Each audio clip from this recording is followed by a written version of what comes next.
for the Feast of Trumpets, and the purpose of it is to encourage us and to educate us about what's going on in the world and to prepare our hearts for the return of Jesus. Now, it may not be this year. I'm hoping it's this year with all the things that are going on.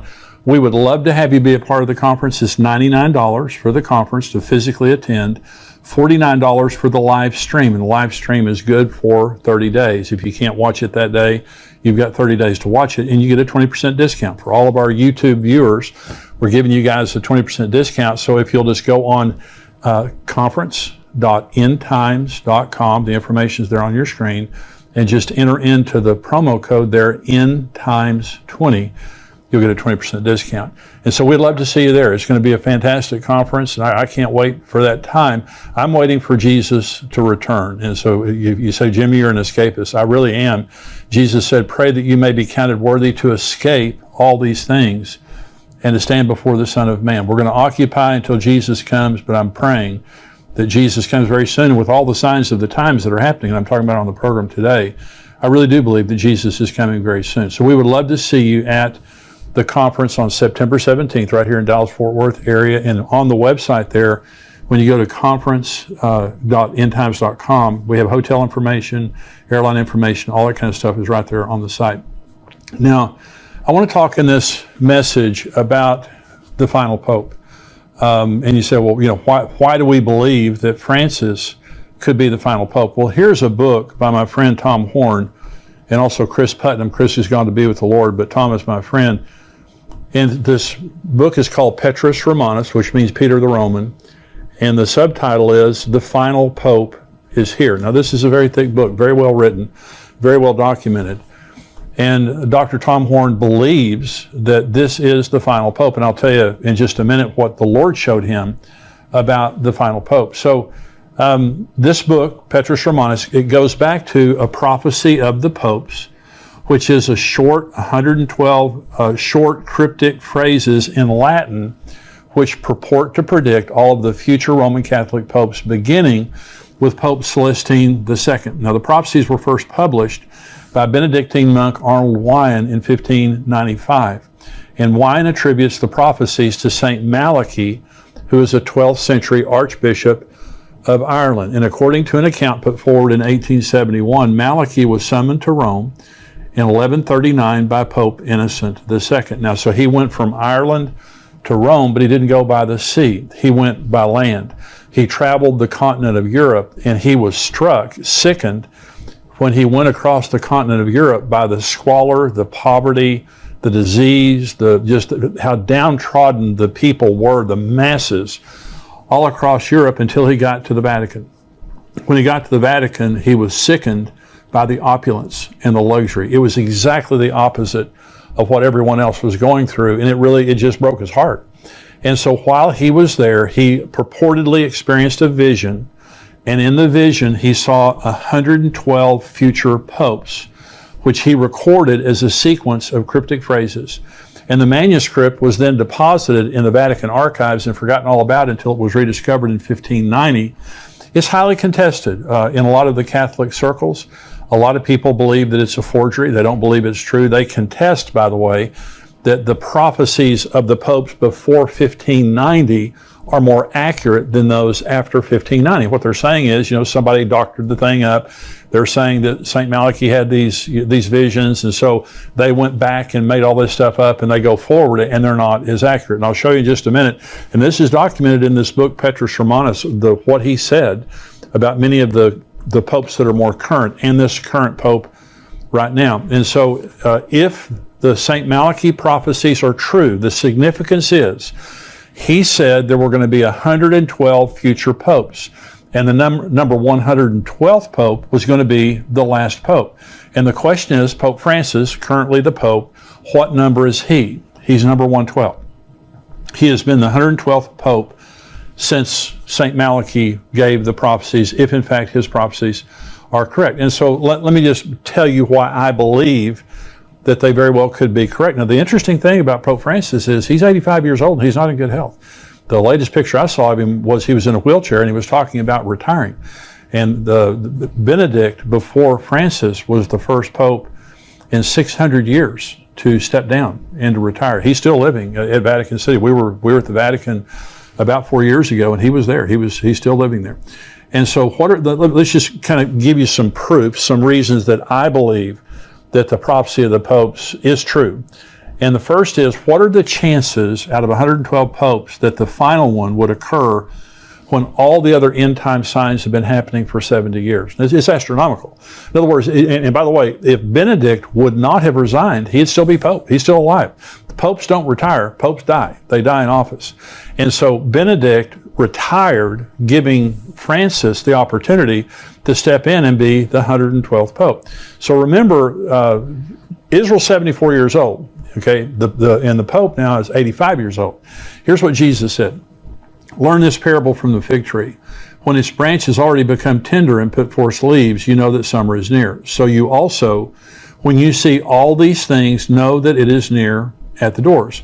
Assuredly, I say to you, this generation will by no means pass away till all these things take place. Heaven and earth will pass away, but my words will by no means pass away. So one of the things that you may have heard me say before, but it's worth repeating, and that is every generation has had signs of the end times. Every generation has, since Jesus. They've had some crazy person you could think was the Antichrist. They've had earthquakes and famines and all those kinds of things like that. We're the only generation that has every sign. We have every sign of the end times, and we're the only generation with Israel. Okay, Israel was destroyed in AD 70. The Romans destroyed the city and the sanctuary, like Jesus said they would in Luke 21. They destroyed the city and the sanctuary, like Daniel said in Daniel chapter 9. And they were scattered to the four corners of the world. Okay, until 1948. Until the most important sign that we have that we're living in the end times is the reestablishment of Israel. But Jesus said the generation that sees these things will see all things fulfilled. What he was saying is the generation that sees the beginning will see the end.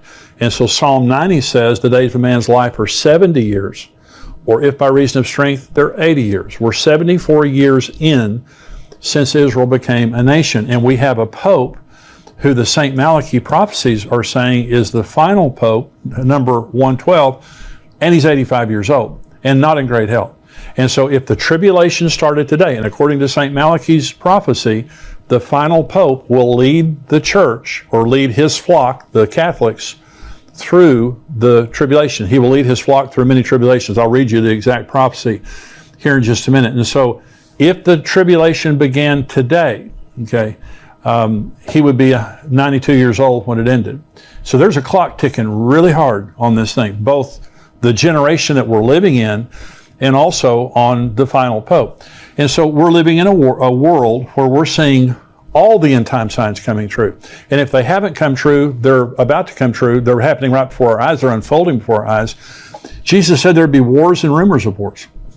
Look at what's happening in the world right now. Look what's happening in Russia, in Iran, China, and Taiwan. Russia and Ukraine, China and Taiwan, Israel and Iran. There are wars and rumors of wars all over the world. We have the first generation. When I was 10 years old, I came home one day, and my mother was washing out pans in storage kind of vessels. And I asked her what she was doing, and she said, we're going to a war with the Russians. And we practiced in our school regularly nuclear drills where we had to get under our desk. Like that's going to help, if a nuclear bomb goes off. But we had to get under our desk. Since I was 10 years old, this is the most serious nuclear threat that we've ever faced before. Vladimir Putin is maniacal. There's no doubt about that. And he's threatening, Norway, Sweden, all these countries, all the NATO countries.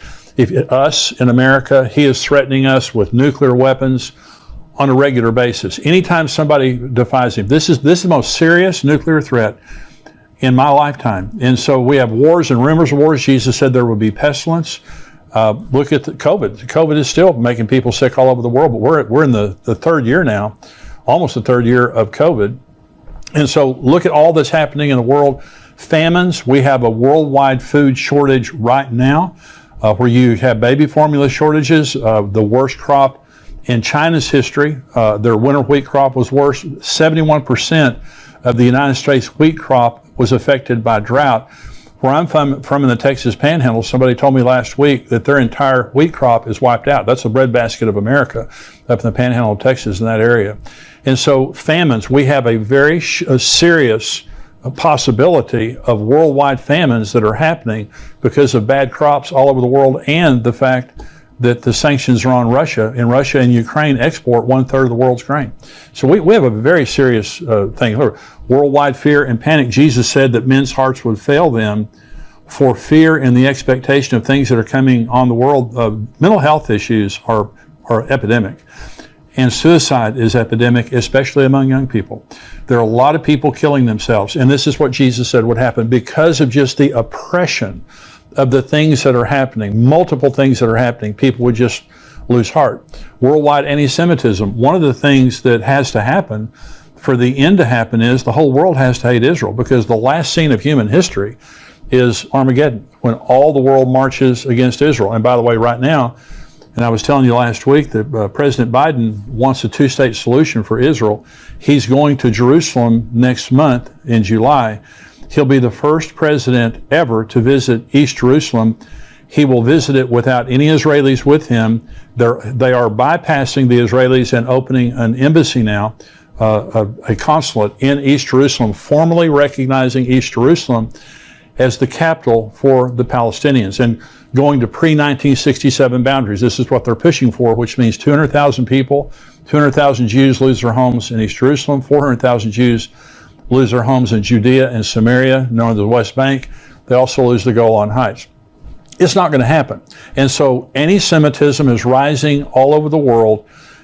In Israel, in the United Nations Human Rights Council, the only standing agenda item is Israel. Every single time the Human Rights Council of the United Nations meets, they talk about Israel. And by the way, America called their hand on that just recently, which is a good thing. And so imagine this tiny little nation in the Middle East, the only democracy in the Middle East. They're more like the United States than any other country in the world. This tiny little nation has the world's attention, and the world hates them. They have been censured by the United Nations more than any other country in the world. And so why do they hate them so bad? Because it's the end times. It's a spirit.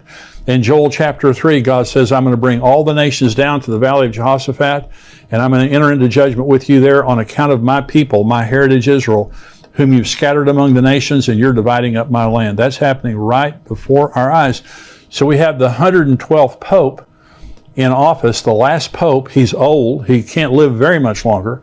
He's old. And so we see all these end-time signs taking place. The Gog-Magog war of Ezekiel 38 and 39. Look what's happening right now with Russia, Iran, Turkey, Syria. They're all on the northern border of Israel.